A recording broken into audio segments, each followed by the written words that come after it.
Bl-ammont dejjem jikber ta' skart tal-plastik li jagħmel il-ħsara fl-oċeani u l-ibħra, il-Kummissjoni Ewropea qed tipproponi regoli ġodda għall-Unjoni Ewropea kollha mmirati għall-10 prodotti tal-plastik li jintużaw darba biss li jinstabu ta' spiss fi xtajtiet u l-ibħra tal-Ewropa kif ukoll għall-irkabtu tas-sajd mitluf u abbandonat.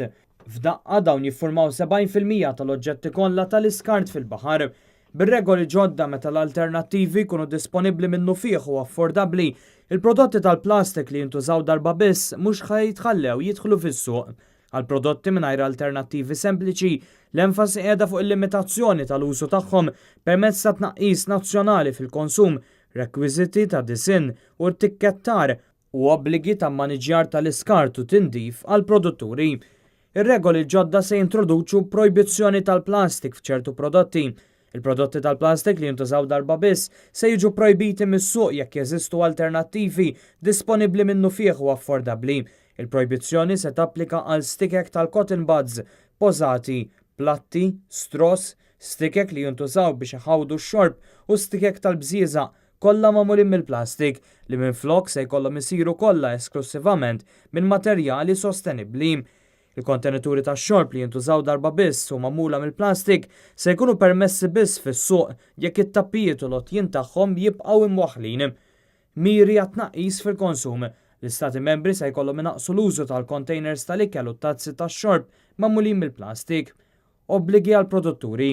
Il-produtturi se jgħinu biex jiġu koperti l-ispejjeż tal-maniġġjar tal-iskart u t-tindif kif ukoll tal-miżuri ta' sensibilizzazzjoni għal kontenituri tal-ikel, il-pakketti u l-boros bħal dawk tal-crisps u l-ħelu, il-kontenituri u t-tazzi tax-xorb, prodotti tat-tabak bil-filtri bħal loqom tas-sigaretti, il-wet wipes, il-bżieżaq u l-basktijiet tal-plastik ħfief. L-industrija se tingħata wkoll inċentivi biex tiżviluppa alternattivi għal dawn il-prodotti illi niġsu anqas. Miri ta' ġbir. L-Istati membri se jkunu obbligati li sal-2025 jiġbru 90% tal-fliexken tax-xorb tal-plastik li jintużaw darba biss. Rekwiżiti tat-tikkettar. Uħud mill-prodotti se jkunu jeħtieġu tikkettar ċar u standardizzat li jindika kif għandu jintrema l-iskart, l-impatt ambjentali negattiv tal-prodott u l-preżenza tal-plastik fil-prodotti. Dan se japplika l-assorbenti sanitarji, wet wipes u bżieża. Miżuri ta' sensibilizzazzjoni.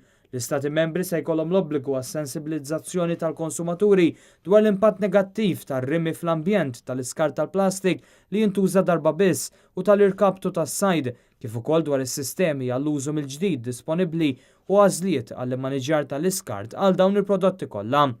Għall-irkabtu tas-sajd li ammonta għal 27% tal-iskart fuq ix-xtajtiet, il-Kummissjoni għandha lan li tlest il-qafas ta' politika eżistenti bl-iskemi ta' responsabbiltà tal-produtturi għall-irkabtu tas-sajd li fih il-plastik. Il-produtturi tal-irkabtu tas-sajd tal-plastik se jiġu mġiela jkopru l-ispejjeż tal-ġbir tal-iskart mill-faċilitajiet tal-akkoljenza fil-portijiet kif ukoll it-trasport u trattamenti għaw. Il-proposti tal-Kummissjoni issa se jmorru għal adozzjoni mill-Parlament Ewropew u mill-Kunsill.